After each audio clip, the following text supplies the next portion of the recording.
اور سامنے بیٹھے ہوئے لوگوں، یقیناً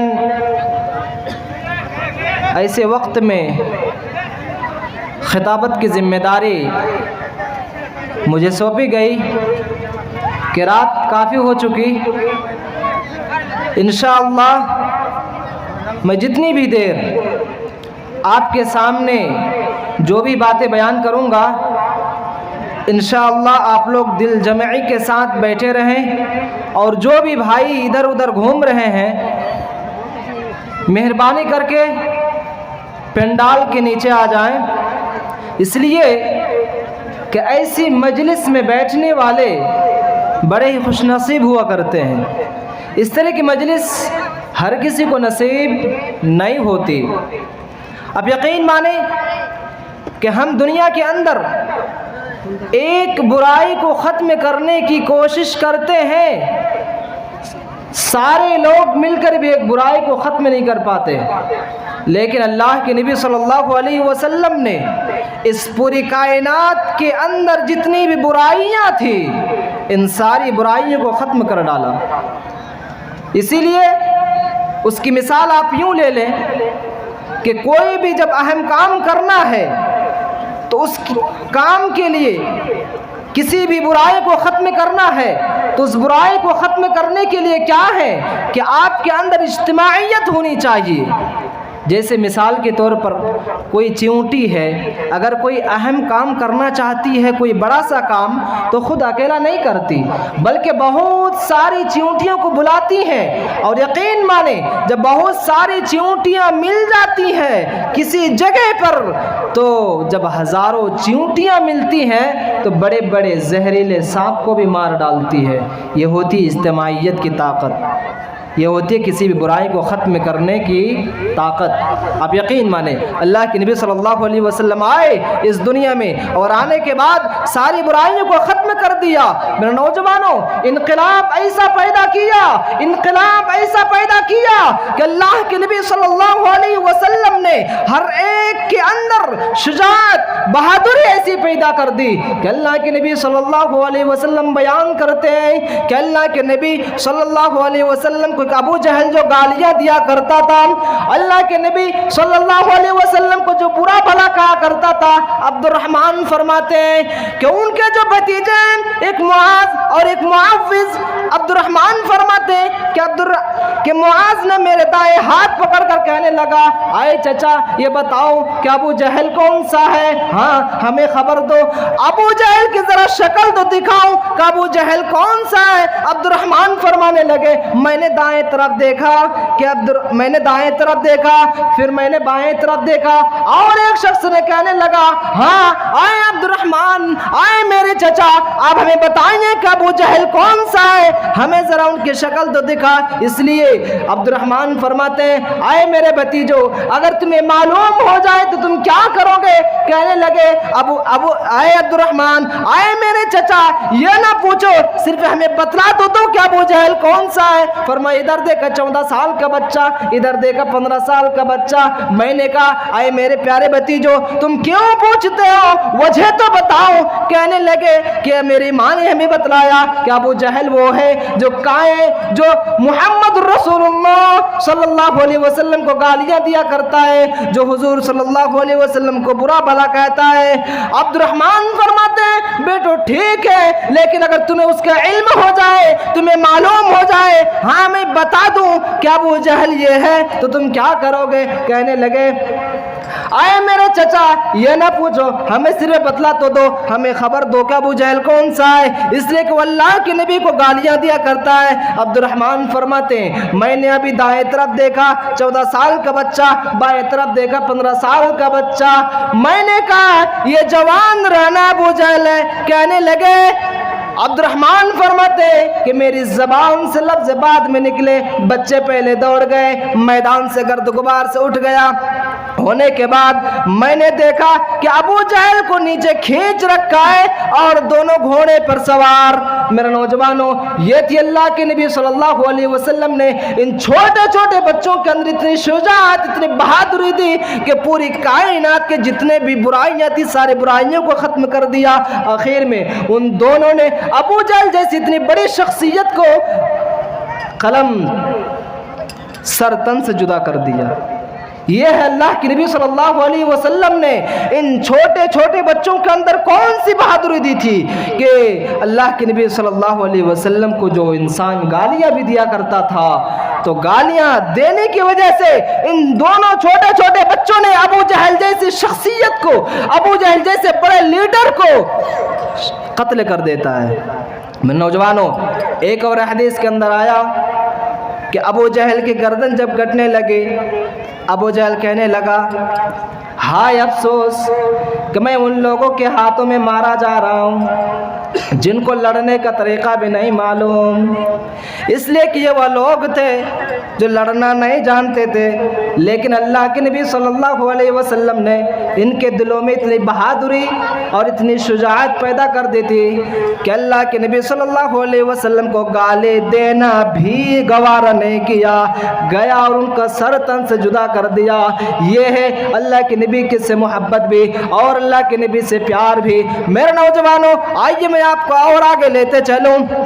جانتے ہیں اللہ کے نبی صلی اللہ علیہ وسلم نے ایک مرتبہ یہ اعلان کر دیا کہ کوئی ایک ایسا انسان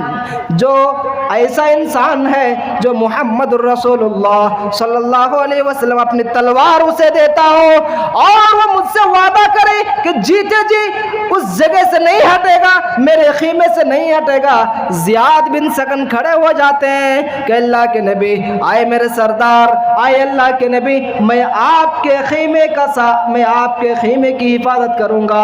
اللہ کے نبی نے دیکھا کہ زیاد بن سکن اتنے پتلے دبلے آدمی ہے، اللہ کے نبی کہنے لگے کہ تم بیٹھ جاؤ۔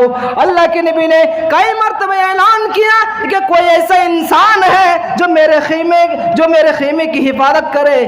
پھر زیاد بن سکن کھڑے ہو گئے، ایک بار کھڑا ہوا، دوسری بار کھڑا ہوا، تیسری بار اللہ کے نبی نے جب کہا تو پھر وہی زیاد بن سکن کھڑے ہو گئے۔ اللہ کے نبی نے اپنی تلوار زیاد بن سکن کو دے دی اور اللہ کے نبی نے کہا دیکھنا جیتے جی کچھ بھی ہو جائے تو محمد الرسول اللہ صلی اللہ علیہ وسلم کہ خیمے کی طرف پہنچنا نہ دینا۔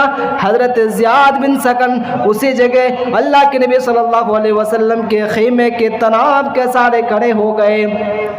اور بیان ہے، حدیث کی کتابیں اٹھاؤ، اللہ کے نبی صلی اللہ علیہ وسلم بیان کرتے ہیں کہ زیاد بن سکن کے چہرے میں اتنے تلواریں چلیں، اتنے نیزوں کے بارش ہوئے کہ اللہ کے نبی صلی اللہ علیہ وسلم فرماتے ہیں ان کے جسم پر 92 زخم لگے تھے، اتنے زخم لگے تھے کہ جسم پر زخم لگنے کی کوئی جگہ ایسی باقی نہ بچی کہ جو خالی ہو اور اس میں زخم لگے۔ اللہ کے نبی صلی اللہ علیہ وسلم جب ان کے پاس آئے تو جب ان کو طلحہ و زبیر زیاد بن سکن کو اٹھانے لگے تو کہنے لگا آئے طلحہ و زبیر مجھے چھوڑ دو، مجھے نہ اٹھایا کرو۔ کیوں؟